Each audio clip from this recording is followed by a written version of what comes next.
My name is Val. Please tell me how you met your partner. How often have you had cases where your parents forbade you to meet? Unfortunately, my boyfriend and I went through this, and all because I'm not from the family they planned to set up with their son. This is a modern story of Romeo and Juliet, which turned out, only the end is different.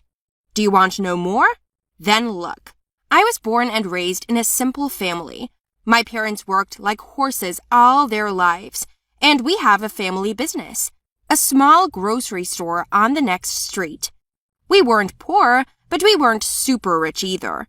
Once a guy came to us. I noticed him because he was surrounded by some strange men in black suits. They came to our store, searched everything, and only then did he come in. A guy was walking around our store, and then he came up to me at the checkout and asked if we had fast food noodles. I was surprised why he needed it. I said yes and went to show him, but when he asked me which one was the best and cheapest, I gave him a couple of packs. He read the cooking method for a long time, and then he was like, "Can you cook it for me? Or show how it is done?" I said I didn't have time for this and went to the checkout, but he didn't fall behind. He pulled $100 out of his pocket and said it was for the service and $2 more on top for the noodles. Well, okay. I put the kettle on, made some noodles, and he made the other one himself. After a couple of minutes, it was ready. I gave him a disposable fork and invited him to sit on the couch to eat. He ate with such an appetite that it felt like he hadn't been fed in ages. He also asked me to eat the second one sitting next to him. It was a good thing that there were no more customers at that moment. We ate, and then he said, "My name is Ted," and holds out his hand. I shook it and said my name. Ted asked for a drink, and I gave him a can of Coke. I asked him what he was doing there, because I didn't want him to eat in such places and this kind of food. Ted said he was studying a different side of life. "Ah, I see. The quirks of the rich," I said, getting up from the couch. He laughed, then asked what else he didn't know. "You can't tell me everything. There are a lot of good things. Delicious, simple, and sometimes completely free," I said. He asked me to show him all this, but I told him I had to work. Then he offered me a deal. "Will you work for me? I'll pay you well, but you have to be there almost always. Now it's still a vacation. There is no school," he suggested. Ted did offer a good amount, and I agreed. Then he took me to the store and bought me a black suit. "You pretend to be my bodyguard, like my guys, so that there won't be any questions from my parents or anyone else." Well, okay. I agreed, put on the suit, gathered my hair in a strict ponytail, and we went to have fun. That day, Ted tried hot dogs for the first time, rode the carousels, ate chips, and we played games in the amusement park grounds. Then Ted said that we should go to his house so that he would show his mother, and then he promised to send me home with a driver. When we got there, my jaw dropped. There was a castle like I'd never seen in my life. It seemed to me that if I got lost there, I would never find a way out, and I would grow old in the search. Ted had a quick talk with his mom and headed for the exit, and I stood among the big guys and stared at the walls. And then his mother asked about me. I looked at him in confusion, and he interrupted me and said that I was his new bodyguard. His mother objected, like, "What kind of bodyguard am I?" She added that if his father found out, he would be unhappy, but he said that everything would be fine. We saw each other every day, and within a week, I had earned a great car. I was happy. I couldn't believe that this was happening to me. At the same time, I felt like I was getting used to Ted and wanted to spend time with him myself. Then he got sick. I wrote to him, but he said he couldn't get out. I made chicken broth and went to see him. Ted gave me an employee pass, and I got in without any problems. His parents weren't home, so I fed him in peace. Ted was touched. We spent the whole day together. I took care of him, and in the evening, we decided to take a little walk in his garden. It was nice. We talked a lot, and I felt warm around him. Well, then he had to go and walk me to the driver, and he suddenly kissed me. It was beautiful. However, I also got infected and was treated for another week after that. Ted felt guilty, so he visited me, brought me food, and met my family. We started dating. True, I had already heard my father say that we were not a couple, that his parents would not allow such a union to take place, but I did not want to listen to him. We were in love with each other. After another conversation with my father, I went to Ted.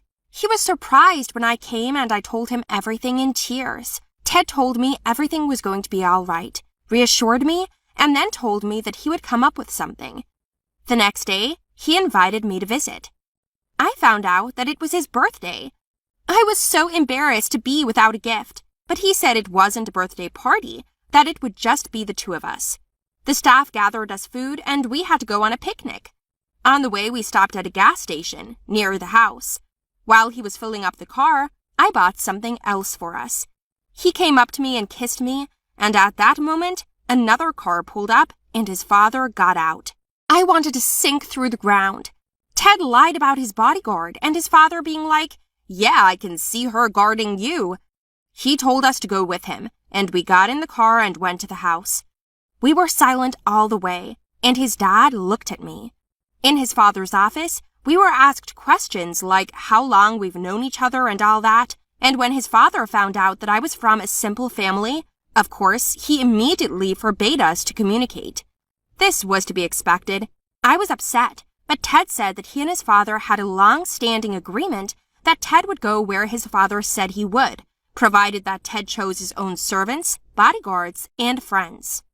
It must have gotten to him that his father was controlling too much of his life. After this conversation, he officially employed me as a bodyguard so that we would be together most of the time. What you won't do for love. All I had to do was wear a black suit. I do not know what will happen next, but for now, his disgruntled father does not say anything, and we live in the present. What do you say, friends? Put likes and write comments to my story. I'm Dina. I'm 16 years old, and I go to school with a bodyguard. If you only knew how annoying it is. And all because of the fact that my father is obsessed with safety. He says the threat could be around any corner. I even have the right of freedom to give, and I'm tired of it all. In general, my father himself has been working as a bodyguard for a very rich businessman for many years. Probably as long as I can remember. I grew up without a mother. She left us and ran away somewhere. My father says that she has a different family for a long time, and she did not run away from us, but rather from a problem family. My father's profession has greatly affected our way of life.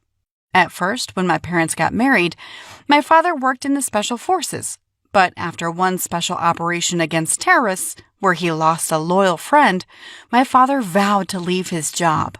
The salary there was good, and my father did not agree to anything less. He was looking for a job for a long time, until one day Uncle Cole offered him a temporary part-time job as a bodyguard. At first, Father was squeamish about this work, saying that he had previously protected the national security of the country and now someone's fifth point or something. But since it was temporary and with very good salary, he agreed. I've stayed there ever since. He won the trust of the chief, several times offered his chest, and miraculously it was not a scratch. That businessman liked it. He gave me a raise just to keep my dad working for him. But there were disadvantages. Dad was rarely home, and when he came, I heard they bite Mom.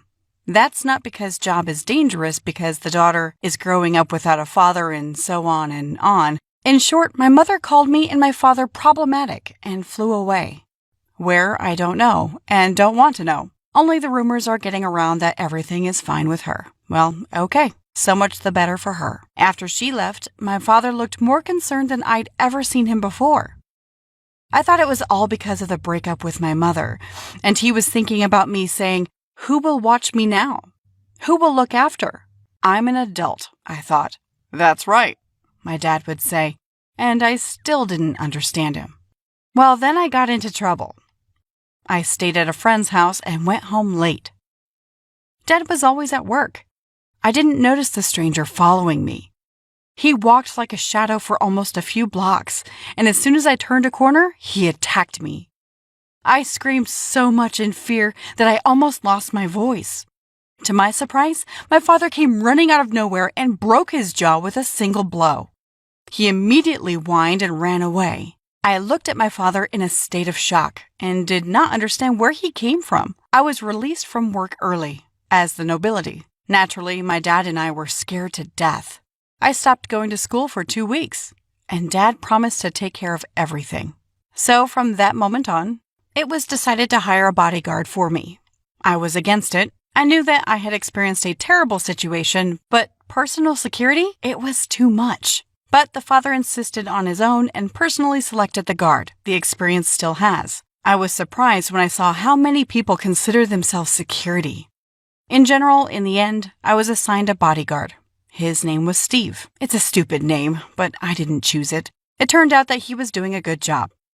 He was well built, but he didn't seem to be able to talk.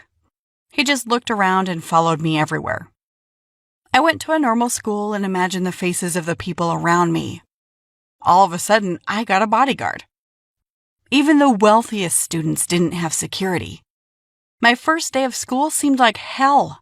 As soon as I walked through the school gates, I became the center for jokes. Local trolls shouted phrases like, "This is Dina. She suddenly appeared something valuable." And "Who is this stupid guy, your boyfriend? And can he talk or what? And why is he in a suit for a funeral? Where did you buy a guy?" Oh, I got even angrier with every sentence. To my regret, the school management went to my father's meeting and agreed that this stupid person would accompany me everywhere. At first, my classmates took pictures of me everywhere. Then they took pictures with me, or rather with us. But every time my classmates came up to me, he stood between us like a wall and didn't move. And when our boys decided to imitate him and threw apples at him, he caught almost everything and crushed it in his hand. The juice spurted out in all directions, and with a look, he made it clear that the next time their head would be in his palm. From that moment on, everyone avoided me. Hell, I even went to the bathroom with him. He was going into the women's bathroom and waiting for me right outside the cab door. My screams are ignored. This was already lawlessness.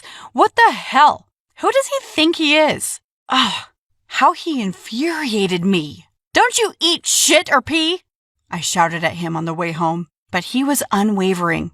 A week later, my classmate Shane was having a birthday party at her house, and I was invited. "But don't come with your idiot because he scares everyone," she said to me in a whisper. Yes, I would only try to talk to my father. Well, I was hoping in vain. My father just yelled on the phone. "What do you think? I didn't hire him for beauty. It also ensures your safety." It was useless to argue. So I came up with a plan. Pretending to be asleep, I ran out the window. Steve was standing guard outside the door. I really didn't know if he was even sleeping or not.